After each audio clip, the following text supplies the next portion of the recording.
আল্লাহ বলছেন সেদিনকে ভয় করার কথা, যেই দিন আজরাইল সামনে আসবে আমার, যেই দিন আমার আপনার সামনে আজরাইল আসবে। দুনিয়ার প্রধানমন্ত্রী যদি আসে বলে আজরাইল আমার বাবার রূহটা নিও না, কোনো কাজে আসবে নি, কাজে আসবে না।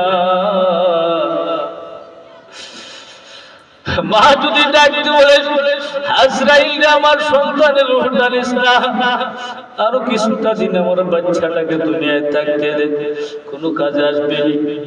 আল্লাহর কোরআনের কথা তো সত্য। কোন মানুষ যদি বলেন আমি আপনার ওই লোকটা তুললে আমি সুপারিশ করলাম, কবরের আযাবটা আল্লাহ ক্ষমা করে দাও, আল্লাহ তার মৃত্যুর সময় কষ্ট দিও না, আল্লাহ তার রূহটা দুনিয়া থেকে নিও না। কোন মানুষ যদি বলে আমি তার জন্য আল্লাহ আপনার দরবারে রিকোয়েস্ট করতেছি, এই লোকটার রূহটা নিও না, কাম হবে না, কাম হবে না। কোন মানুষ যদি সুপারিশ করে পায়ে ধরে হাতে ধরে কাম হবে না। কোন লোক যদি বলে আমার বাবার রূহটা নিও না, আমি আপনাকে 5 লক্ষ টাকা দান করে দেব, আমি আপনাকে 1 কোটি টাকা দেব, আমার বাবার রূহটা নিও না, আজরাইল সেদিন মানবে না বাবা আমার, সেই দিন আজরাইল মানবে না। এর জন্য তো আল্লাহ বললেন সেই দিনকে ভয় করো আমার বাবা ভাইয়েরা। সেই দিন বলতে আমরা তো ওই দিন বলে, এই দিন বুঝি আমার উপরে যখন বিপদ এসে যাবে, আজরাইল এসে যাবে, সেই দিন আর কোনো কথা শুনবে না আজরাইল। কবরের মধ্যে যখন আমাকে রাখা হবে, কবরে আমার সঙ্গে কেউ থাকবে না, আদরের সন্তান, আদরের বাবা মা, আদরের ভাই বন্ধু আত্মীয় স্বজন কেউ থাকবে না আমার সঙ্গে, আমি একা থাকবো।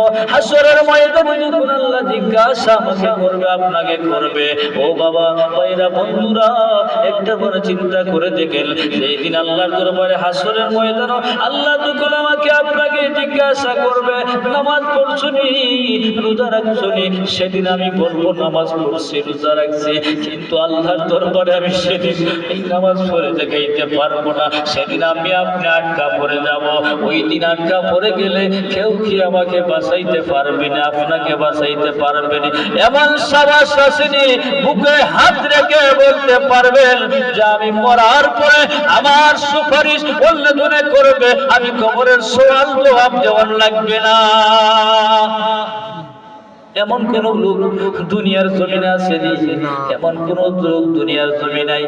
যদি দুনিয়ার জমিনে তোমার এমন কোন লোক থাকে না, তাহলে কেমন করে নামাজ ছাড়েন, কেমন করে রোজা ছাড়েন, কেমন করে তুমি সুদ খাও, ঘুষ খাও? বাবা আমি তো বুঝতে পারি না, কারণ আমি আপনি সবাই জানি মসজিদের ইমাম সাহেব, মসজিদের ইমাম মুয়াজ্জিন সাহেব বিভিন্ন ওয়াজ মাহফিলের মধ্যে হুজুরানে কেরাম সবাই বলে কুল্লু নাফসিন যায়িকাতুল মাউত, মওতের স্বাদ একদিন সবাই গ্রহণ করতে হবে, ঠিক কি না? সবাই একদিন মওতের স্বাদ, মওতের পেয়ালা শরবত গ্রহণ করতে হবে। কোন মানুষ মরার হাত থেকে রেহাই পাবে না।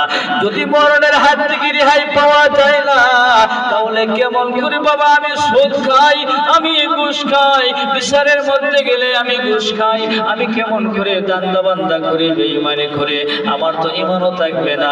আল্লাহ বলেছেন আল্লাহু আলিমুম বিযাতিস সুদূর, আমার আল্লাহ ডাক বলেন কোরআনে কারীমের মধ্যে, আমার আল্লাহ বললেন মানুষের অন্তরের খবর আল্লাহ জানেন, মানুষের ভিতরের খবরটা আমার আল্লাহ জানেন। আমার বাবা ভাইরা এই দিকে একটা আয়াত ইয়াদ হয়, একটা বিষয় আমার মাথার মধ্যে গেছে।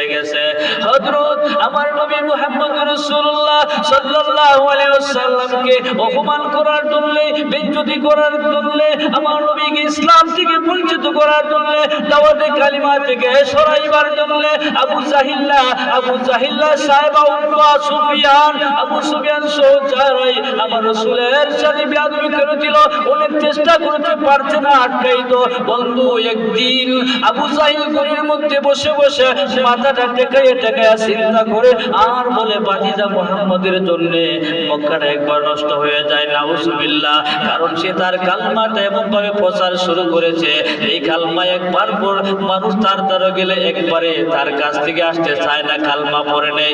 ওই চিন্তা করে একা একা বসে বসে আর মনে মনে ভাবে কেমন করে তাকে অপমান করতে পারি, মক্কা থেকে তারে কেমন করে বাহির করে দিতে পারি।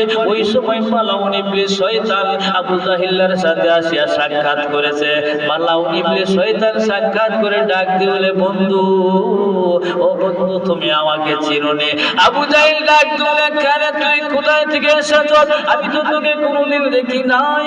ওই শয়তান ডাক দিয়ে বলে, আবু জাহিল, ও বন্ধু, আমি তো প্রত্যেকদিন তোমার কাছে আসি।